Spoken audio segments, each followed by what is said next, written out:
Hoy vamos a estar hablando entonces de un nuevo tema acerca de gracia para vencer. No sé cuántos de ustedes, seguramente en los traslados que cotidianamente tenemos que hacer en una gran ciudad como la que vivimos, nos hemos encontrado rodeados todo el tiempo de anuncios publicitarios por donde quiera, y no sé por qué, pero particularmente estos últimos años como que ha proliferado mucho más los anuncios en toda la ciudad. Yo me acuerdo que antes como que estaba quizás un poco más regulado y no había tantos anuncios pues tan cercanos o tan a poca distancia.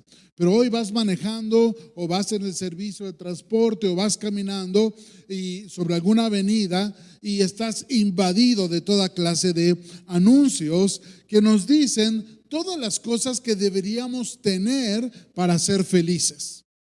Y entonces de repente aparece un anuncio que dice, oye, si tú tuvieras, ¿verdad? Esta loción o este perfume, bueno, todo mundo se daría cuenta, ¿verdad? Que ya estás ahí, que tu esencia está ahí, ¿no? Y bueno, pues quién no quisiera tener un perfume así. Y de repente ves otro anuncio y ves que está el último modelo de los autos eléctricos, ¿no? Por decir, y que ya te da tanto de rendimiento y que ya no tienes que preocuparte por la gasolina o por pagar transporte público. Y entonces pues ves ahí la imagen del auto y dices, ay, cómo quisiera, segura, cómo me vería yo, ¿verdad? Conduciendo ese auto. Y nuestra mente inmediatamente empieza a sentir como que ese deseo de tenerlo, en lugar de tener quizás gratitud por lo que Dios me da en este momento. Y como lo he dicho en otras ocasiones, te encuentras con otro anuncio donde ya están publicitando la nueva versión o la versión actualizada del teléfono celular, y resulta que tú tienes 2 o 3 anteriores y dices, no, sí necesito uno de esos. Indiscutiblemente, si quiero estar, ¿verdad?, en línea con lo que está sucediendo en el mundo, necesito ese teléfono. Hay que actualizar ya mi teléfono está muy viejo, no tiene ni 2 años, pero ya lo ves y dices, está muy viejo. Entonces, ¿qué sucede? Empezamos a sentir insatisfacción por las cosas que Dios nos ha dado. En lugar de tener agradecimiento y contentamiento, empezamos a sentir ese anhelo, esa presión, ¿verdad?, de querer tener más, en lugar de tener un corazón agradecido por lo que sí tenemos. ¿A cuántos les ha pasado eso? ¿O solamente a mí? Yo creo que a todos, ¿verdad? ¿Pueden levantar su mano los que sí? Qué bueno que hay gente honesta. Perfecto, muy bien. Hoy vamos a estar hablando acerca de gracia para vencer al mundo. Gracia para vencer al mundo. Y bueno, ¿qué es el mundo? ¿O qué significa la palabra mundo en la Biblia? Ustedes encontrarán que hay por lo menos 3 sentidos en que aparece la palabra mundo en la Biblia. Y obviamente cuando nosotros leemos la escritura tenemos que entender en el contexto cuándo está refiriéndose al mundo e en qué sentido. Entonces, en primer lugar, obviamente, mundo, pues se refiere al mundo creado, a lo que nosotros podemos ver, este planeta Tierra, y muchas veces la palabra traducida como mundo en la Biblia, que es cosmos, aparece en un contexto aún mucho más amplio. No solamente se refiere al mundo como el planeta Tierra, sino a la creación total, incluso del universo. En Hebreos capítulo 3, no lo busquen, pero recuerdo ahorita en Hebreos capítulo 3 dice la palabra que por la fe nosotros creemos que el universo y el mundo fue creado por medio de la palabra de Dios. Entonces, ese es un sentido en que se usa la palabra mundo, pues para referirse a la creación, para referirse a este planeta Tierra en el cual nosotros vivimos. La segunda forma en que se utiliza o se traduce la palabra mundo en la Biblia tiene que ver con la humanidad, es decir, el conjunto total de los seres humanos. Por eso es que en el famoso texto de Juan 3:16, por ejemplo, dice, porque de tal manera amó Dios a al mundo, que ha dado a su Hijo unigénito para que todo aquel que en él cree no se pierda. Entonces, cuando leemos ahí mundo, no se refiere obviamente a la creación, no se refiere al planeta Tierra, no, se refiere a la humanidad. Ya en las versiones o traducciones más actuales de la Biblia se ha cambiado ya la palabra mundo y se ha traducido mejor por humanidad o por el ser humano. De tal manera amó Dios a la humanidad. Y es como cuando decimos, no, es que a todo el mundo le gustó la película. Bueno, es una hipérbole, es una exageración, pero nos referimos a todas las personas. Es una forma de decir todas las personas cuando decimos todo el mundo. Entonces, también en la Biblia se usa en ese sentido, para hablar de toda la humanidad. Pero la tercera forma en que se utiliza la palabra mundo en la Biblia se refiere al sistema operativo que está funcionando actualmente en el planeta Tierra. Es decir, el sistema de valores y de creencias en los que opera este mundo, esta tierra, y que se oponen a Dios. Esa es la otra forma en cuanto a leemos mundo. Esto incluye obviamente esa búsqueda desenfrenada por las cosas de este mundo, el materialismo, las riquezas, obviamente también la inmoralidad, la vanidad y en general la indiferencia hacia Dios. Recordemos por favor que la Escritura nos enseña que el Señor Jesús ha vencido al mundo. Y este es un claro ejemplo de cómo tenemos que entender cuando leemos la Biblia, cuando se usa la palabra mundo, ¿para qué? Por ejemplo, en Juan 16:33 dice el Señor a sus discípulos: yo les he dicho estas cosas para que en mí hayan paz. En este mundo afrontarán aflicciones, pero anímense, yo he vencido al mundo. ¿Se dan cuenta? Se usa la palabra mundo en dos sentidos diferentes. Primero, refiriéndose al mundo como este lugar, este planeta, el lugar donde vivimos, pero cuando el Señor dice yo he vencido al mundo, obviamente no se refiere al planeta, sino se refiere a ese sistema de valores, ese sistema de creencias que se oponen a Dios. Y nosotros, como el Señor Jesús, estamos llamados a hacer exactamente lo mismo, a vencer al mundo en este sentido. Cuando la Biblia habla de que un cristiano tiene que vencer al mundo, pues obviamente no se refiere a que como Pinky y Cerebro, ¿no? La famosa caricatura de conquistemos al mundo, ¿no? Pues no. Cuando la palabra del Señor nos habla de que el cristiano debe vencer al mundo, no se refiere a conquistar territorios geográficos, no se refiere a dominar sistemas políticos o a las naciones, sino obviamente se refiere al pensamiento y al comportamiento que se opone a Dios. Ese sistema que está operando en esta tierra es el sistema llamado del mundo. Y el problema es que dice la Escritura que este mundo, este sistema de creencias, este sistema de valores, estas filosofías, estas prioridades, esta forma de hacer las cosas son contrarias a Dios y a su voluntad. Una vez más, este sistema que opera en el mundo, dice la Escritura claramente, que está bajo el dominio de Satanás. Y este sistema trata precisamente de resistir todo lo que tiene que ver con Dios y con la voluntad de Dios.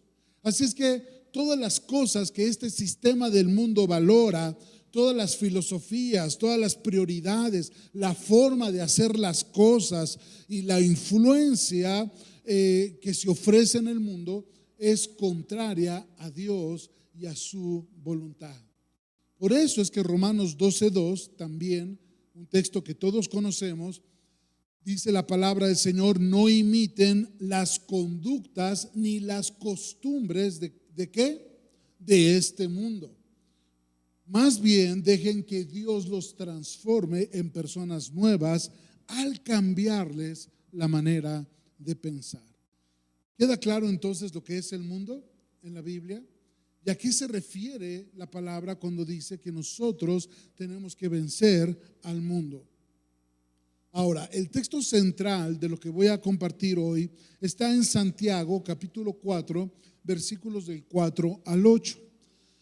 Y ahí en Santiago 4 dice la palabra del Señor, es una palabra fuerte, y empieza diciendo: adúlteros, ¿no se dan cuenta de que la amistad con el mundo, ya dijimos que es el mundo, los convierte en enemigos de Dios? Lo repito, si alguien quiere ser amigo del mundo, se hace enemigo de Dios. ¿Acaso piensan que las escrituras no significan nada? Ellas dicen que Dios desea fervientemente que el Espíritu que puso dentro de nosotros le sea fiel. Y Él da gracia con generosidad, como dicen las escrituras. Dios se opone a los orgullosos, pero da gracia a los humildes. Y el Señor dice: de la misma manera en que yo establecí un pacto con Abraham, un pacto con Isaac, con Jacob e Israel, de la misma manera yo establecí un pacto con la iglesia, con ustedes, que me costó la vida. Y por eso es tan fuerte la reprensión, porque viene de la imagen de que nosotros, la iglesia, somos la esposa del Señor. El Señor es el esposo, nosotros somos la esposa. Se supone que estamos como iglesia expectantes de la venida del Señor y de la gran celebración celestial cuando participemos de las bodas del Cordero de Dios, que es la reunión del Señor con su iglesia, su esposa. ¿Verdad que sí? Pero resulta que el Señor dice: ustedes son unos adúlteros. Piensa por favor en el dolor y la tortura interior que sucede en la vida, en el corazón de alguien que es traicionado por un cónyuge infiel. Son cosas verdaderamente difíciles, y eso es lo que el Espíritu Santo siente con respecto de los corazones de aquellos que decimos que amamos a Dios, pero que estamos en esa deslealtad, amando a Dios por un lado, pero también al mundo. Y eso nos convierte en adúlteros. Así es que, de acuerdo a este texto, es posible que un cristiano tenga su lealtad dividida entre Dios y el mundo.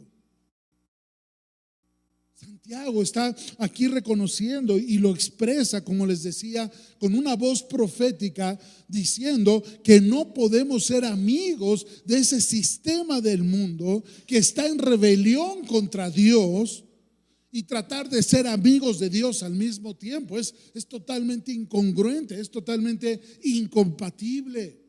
El mismo Señor Jesús dijo en Mateo 6:24: nadie puede servir a dos señores.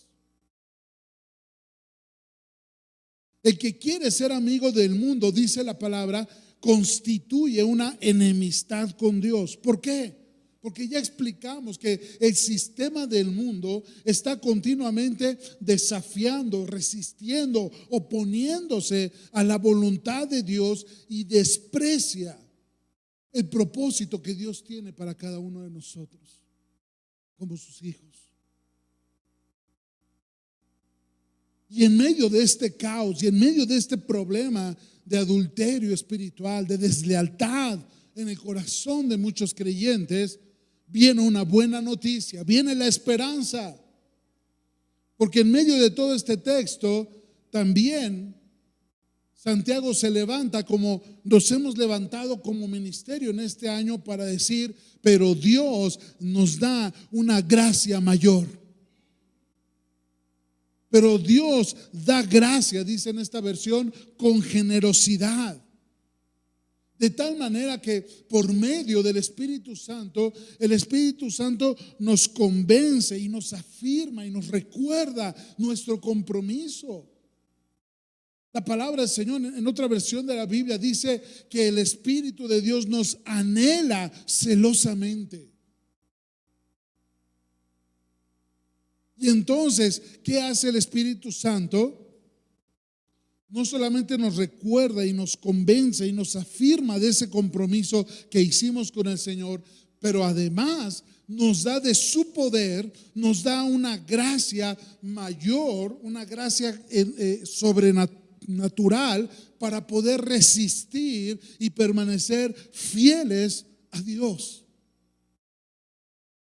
Y la única forma en que tú y yo podemos recibir esa gracia sobrenatural, y lo establecimos desde el principio de año, es a los humildes, aquellos que reconocen su necesidad y su dependencia continua del Señor, aquellos que reconocen que sí, no lo puedo yo solo, no lo puedo todo, necesito estar totalmente y continuamente tomado del trono de la gracia de Dios. Así es que este pasaje de Santiago, una vez más, se levanta como una voz profética para este tiempo, porque quiero decirles que el tiempo sigue avanzando y la venida del Señor está cada vez más cerca. ¿Y cómo Dios va a encontrarnos? Como aquellas vírgenes preparadas con aceite en sus lámparas, alertas, esperando con anhelo, con amor la venida del esposo, o aquellas insensatas que tenían sus lámparas vacías, sin aceite, y que se quedaron dormidas, que fueron flojas, que fueron indiferentes. Primera de Juan, capítulo 2, versículos 15 al 17. La palabra del Señor dice: no amen al mundo, ni nada de lo que hay en él. Yo quiero, antes de continuar, establecer esta premisa que todos ya sabemos, porque le hemos hablado, le hemos escuchado muchas veces. Estamos en el mundo, pero no somos del mundo. Entonces, el problema no es que estamos en el mundo, el problema es amar las cosas del mundo, el sistema del mundo. Entonces aquí, ahora el apóstol Juan dice: no amen al mundo ni nada de lo que hay en él. Si alguien ama al mundo, el amor del Padre no está en él. Porque nada de lo que hay en el mundo, los malos deseos de la carne, la codicia de los ojos, la arrogancia de la vida, proviene del Padre, sino del mundo. Voy a leer una vez más. Porque nada de lo que hay en el mundo, los malos deseos de la carne, la codicia de los ojos, la arrogancia de la vida, proviene del Padre, sino del mundo. El mundo se acaba con sus malos deseos, pero el que hace la voluntad de Dios permanece para siempre. Estos versículos encierran unas verdades muy interesantes.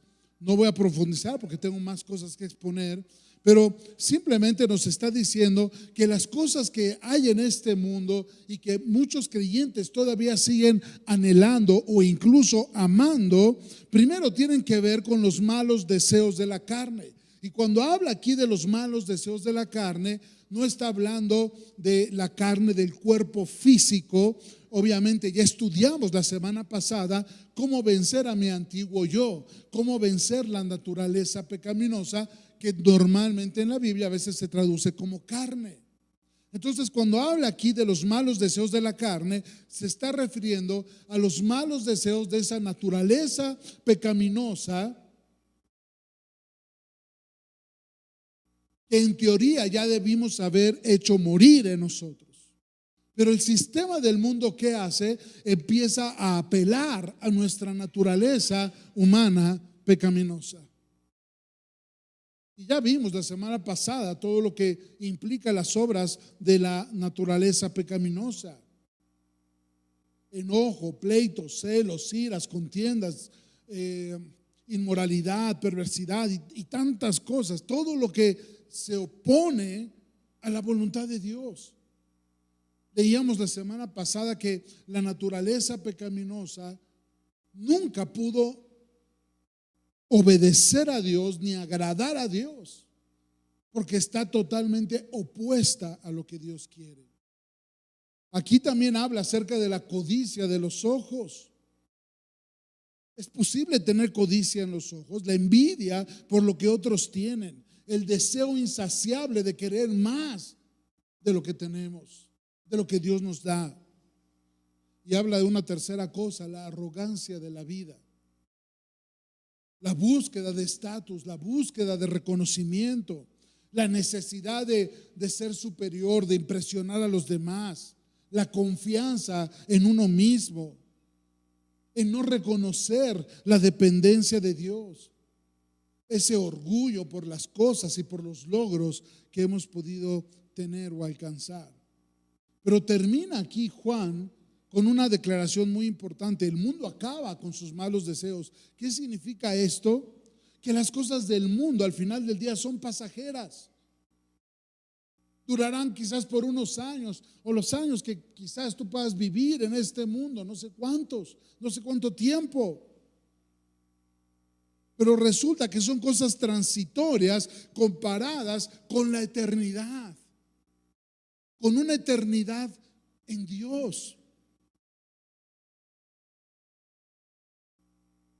No hay comparación respecto a la importancia, como dice aquí, de aquel que hace la voluntad de Dios, que permanece para siempre, es decir, para la eternidad.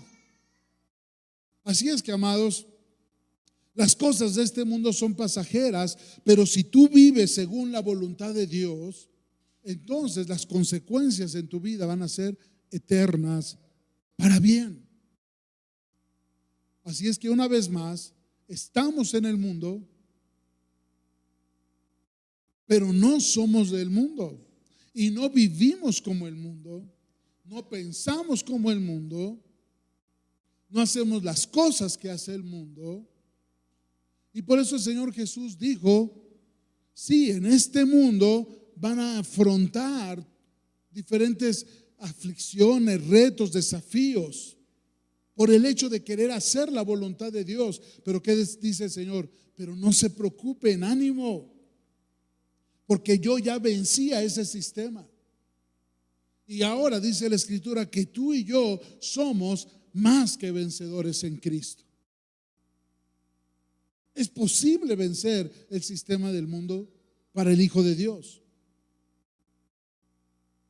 Obviamente todos los días tenemos que tomar decisiones. Y tú tienes que decidir si vas a vivir conforme a los valores del reino de Dios, al sistema operativo del reino de Dios, o si vas a vivir y actuar conforme al sistema operativo del mundo, que está bajo el control del enemigo. El problema es que para muchos cristianos no hay líneas claras. Las líneas son muy delgadas o ya desaparecieron. Y viven en esa deslealtad entre el amor a Dios y el amor al mundo.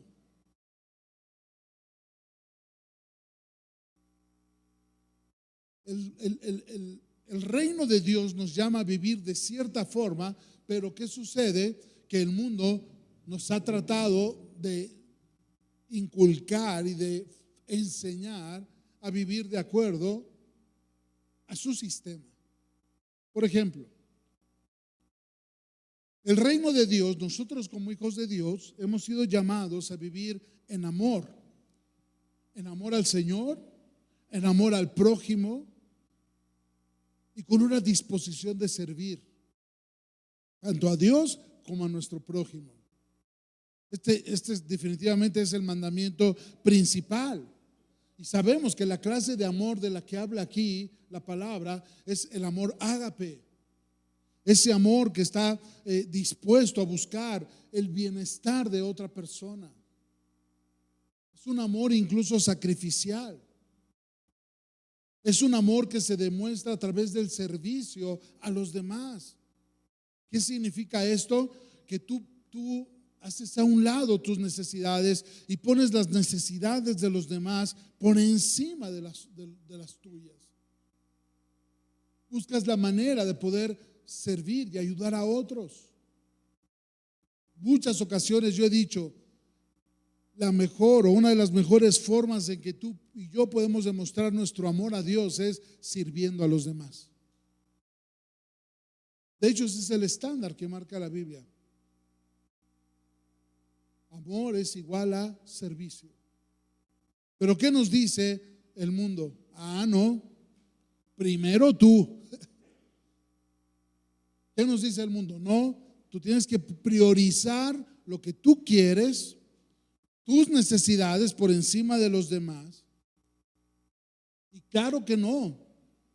A ti, tú tienes que ser servido. Tú tienes que ser primero. Tú tienes que buscar primero tu satisfacción. Son dos sistemas totalmente opuestos, totalmente diferentes. Hablábamos hace un momento de la humildad. El reino de Dios opera, el sistema del reino de Dios opera con humildad, como una cualidad del carácter. ¿Y qué es esa humildad? Pues reconocer que necesito de Dios, reconocer esa dependencia de Dios, pero también reconocer que necesito de otras personas también. La humildad no está buscando su propia exaltación. ¿Pero qué nos dice el mundo? No. Busca tu gloria, ¿no? Que todo mundo te pueda reconocer, que todo mundo, ¿verdad?, vea que tú eres superior.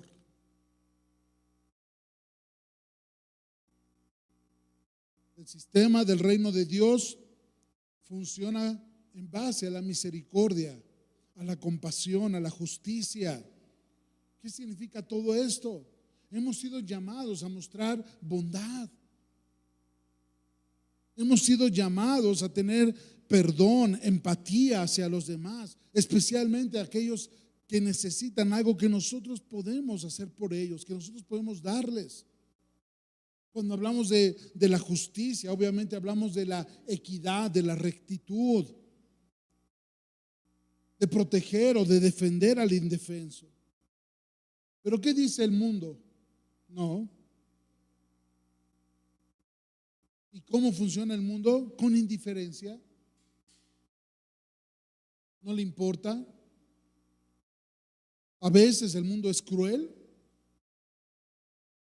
Y hasta algunos se jactan de enseñar a otros, decir, aprende, el mundo es cruel. O sea, así funciona, así es la vida.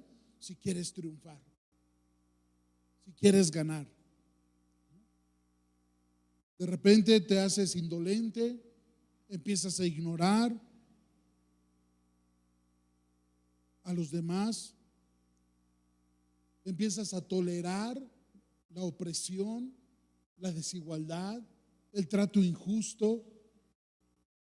¿Y qué dice la gente? Pues es lo normal. Porque ese es el sistema operativo del mundo. El sistema operativo del reino de Dios nos ha llamado a que nosotros no solamente vivamos en paz o con la paz de Dios, sino que también seamos pacificadores. Seamos personas que busquemos la reconciliación, que busquemos la armonía, que busquemos el ser pacificadores cuando hay algún conflicto. Pero ¿cuál es el sistema operativo del mundo? No, a causar problemas. Ahora sí me van a conocer. Y en lugar de tener paz, nos volvemos combativos. En lugar de de ser pacificadores y de fomentar la paz y de ayudar a que se manifieste la paz. No, a ver la forma de hacer las broncas más grandes, porque así funciona el mundo. Traigo muchos ejemplos. En el reino de Dios hemos sido llamados a vivir en la verdad. Jesús es el camino y es la verdad. ¿Y qué significa esto? Pues vivir con honestidad, con integridad, ser sinceros. Este es como hemos sido llamados a vivir en el reino de Dios. Pero ¿qué sucede con el mundo? No, tú tienes que lograr el éxito a cualquier costo. Si tienes que mentir, si tienes que hacer trampa, no importa la ética, no importa la integridad, haz lo que sea necesario para que tengas éxito. Y hasta eso se enseña. Lo importante es llegar. ¿Cómo llegaste? No importa. Lo importante es que lo logres. Aunque en el camino traiciones la integridad y todos los principios y todos los valores. ¿Qué nos dice el sistema del reino de Dios? Perdona. Vive libre de amargura. Ofrece reconciliación incluso a aquellos que te hayan ofendido. Bendice a los que te hayan hecho un daño. Esa es la forma del sistema del reino de Dios. Pero ¿qué nos dice el mundo? Hombre, pues, ¿cómo crees? ¿Cómo lo vas a perdonar? Como yo decía hace unas semanas, eso no tiene perdón de Dios. No, ahora tienes que buscar la forma de hacérselos pagar, de buscar venganza. El sistema en el reino de Dios es un sistema que depende de Dios en todas las circunstancias, que cree en las promesas de Dios. Nuestra confianza no está en las cosas materiales, nuestra confianza no está en el dinero, no está en los bienes, nuestra confianza está en Dios. Así funciona el sistema del reino de Dios, fe y confianza en Él. Pero ¿qué sucede con el mundo? El mundo es escéptico, es desconfiado, y no se diga cuando se trata de las cosas espirituales. Es más, el mundo se atreve no solamente a minimizar, sino a negar la importancia de Dios y de la fe. La pregunta que les hice al principio del mensaje: el reino de Dios funciona en base al contentamiento y a la gratitud. Estar satisfecho con lo que Dios nos provee. Saber que si somos fieles a Dios, el Señor siempre suplirá todo lo que necesitamos. Confiar en que Dios es fiel. Pero ¿qué sucede con el sistema operativo del mundo? Es todo lo contrario. No, es darle una importancia excesiva a las riquezas, a las posesiones, a la adquisición de bienes y sobre todo a que tú vivas insatisfecho todo el tiempo, que siempre quieras más. Olvídate del contentamiento, olvídate de la gratitud o de la acción de gracias.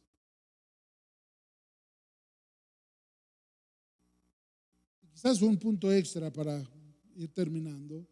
El sistema del reino de Dios funciona en base a pureza, a santidad, a consagración a Dios. Decimos y continuamente repetimos: somos el pueblo de Dios, nación santa, real sacerdocio, pueblo adquirido por Dios, trasladados del reino de las tinieblas al reino de la luz. Estamos aquí para manifestar y mostrar el amor y el carácter de Dios al mundo.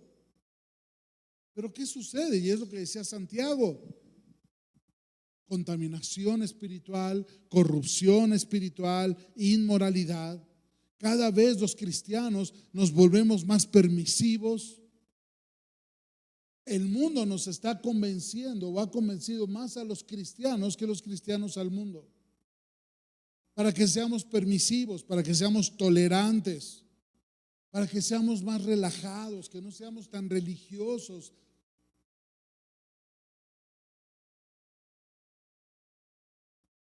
Y se nos olvida que Dios no se complace con el pecado.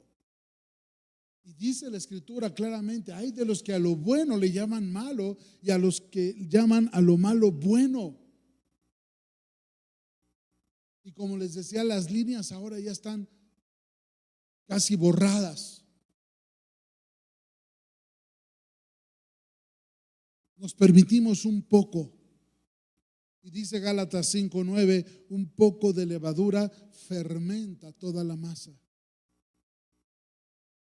Hace unas semanas, y ya está también en el podcast, compartí un mensaje que se llamó Gracia para ser firme. Y tenía que ver precisamente con esto. Estuvimos analizando la vida de Daniel y lo que cuesta mantener nuestras convicciones. ¿Vas a enfrentar presión? A eso se refería el Señor cuando dijo: en este mundo sufrirán aflicciones, porque va a venir sobre ti. Si tú verdaderamente quieres vivir comprometido con Dios, vas a experimentar presión, rechazo, gente que te va a dar la espalda. Hablábamos que Dios quiere que nosotros seamos personas que estemos buscando honrar a Dios todos los días. Pero ¿qué va a hacer el sistema del mundo? Te va a menospreciar, se va a burlar de ti, te van a llamar intolerante. ¿Y qué sucede? Que muchos cristianos han comprometido sus valores, su vida espiritual, y han sido desleales a Dios con tal de complacer al mundo, con tal de complacer amistades, con tal de poder ser aceptado en ciertos círculos. Se han relajado totalmente. Y también hablábamos acerca de cómo Daniel tuvo que en su tiempo lidiar con el imperio babilónico. Decíamos, él estaba ahí, pero él no era de ahí. Y él se mantuvo firme en su lealtad a Dios, en su compromiso con Dios. De la misma manera en que hoy tú y yo estamos lidiando con el sistema del mundo. Y estamos invadidos, como les decía, por la tecnología, todas las ideologías, todo lo que estamos recibiendo continuamente en nuestra mente a través de las pantallas. Tenemos que aprender a poner esos filtros, a ser selectivos. Hoy todo está disponible, hoy no hay límites. Puedes ver cualquier contenido en las redes sociales, en la web. Pero ¿qué hizo Daniel? Decidió ser leal a Dios, no adulterar. Decidió mantenerse firme con el Señor. Así es que, una vez más, para un cristiano vencer al mundo no significa que nos vamos a aislar del mundo. Esa no es la idea en las Escrituras, sino que lo que significa es que vencer al mundo es vivir una vida comprometida, una vida leal a Dios, una vida que honra a Dios. Aprendemos a resistir todas esas influencias negativas, aprendemos a resistir todos esos embates, ¿verdad?, que tratan de atraernos al sistema operativo del mundo, y mantenemos nuestra fe, mantenemos nuestro compromiso y nos esforzamos para vivir una vida de integridad que honre a Dios. La noticia aquí es que esto dura toda la vida. Este es un proceso que va a ser continuo, y mientras tengamos vida en este mundo, esa lucha va a estar ahí presente. Así como les hablaba la semana pasada de la lucha contra nuestro antiguo yo, contra la naturaleza pecaminosa, lo mismo sucede en nuestra lucha con el mundo. No es que lo vences una vez y ya se terminó. No, este es un proceso y una lucha continua toda la vida, pero anímense. Cristo ya venció al mundo y nos ha llamado a ti y a mí vencedores. Y no solamente eso, nos da el poder y la operación de su gracia sobrenatural por medio del Espíritu Santo para que podamos vencer. Termino con este texto, 1 Juan 5, 4, 9. Pues todo hijo de Dios, ¿qué dice? Vence a este mundo de maldad. Lo voy a repetir. Pues todo hijo de Dios, todo verdadero hijo de Dios, vence a este mundo de maldad y logramos esa victoria por medio de nuestra fe. ¿Nuestra fe en quién? En el que venció al mundo, el que nos hace ahora más que vencedores. ¿Y quién puede ganar esta batalla contra el mundo? Únicamente los que creen que Jesús es el Hijo de Dios. Así es que sí es posible. Hay una gracia sobrenatural disponible para ti y para mí de parte de Dios por medio de su Espíritu para que podamos vivir siendo leales a Dios. Yo no quiero estar dentro de esa categoría de ser adúlteros, de lo que acabamos de leer en Santiago. Pero es triste saber que es posible, aún para muchos cristianos, vivir en un adulterio espiritual. ¿Por qué? Porque están con su lealtad dividida entre Dios y el mundo.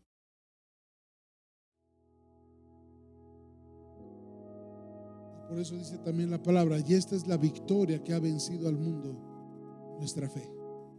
Amén. Yo quiero llamarles hoy, así como lo hizo lo hacían los profetas en el Antiguo Testamento y así como lo hace Santiago ahora en su carta, yo quiero también hacerles un llamado. Es un llamado que me incluye a mí, a todos nosotros, a identificar. Yo te reto, te desafío a que en estos siguientes días tú empieces a identificar en qué áreas de tu vida tú estás siendo desleal a Dios. Yo te aseguro que si le rascamos, que si le buscamos, fácilmente vamos a identificar qué áreas no hemos sido fieles a Dios.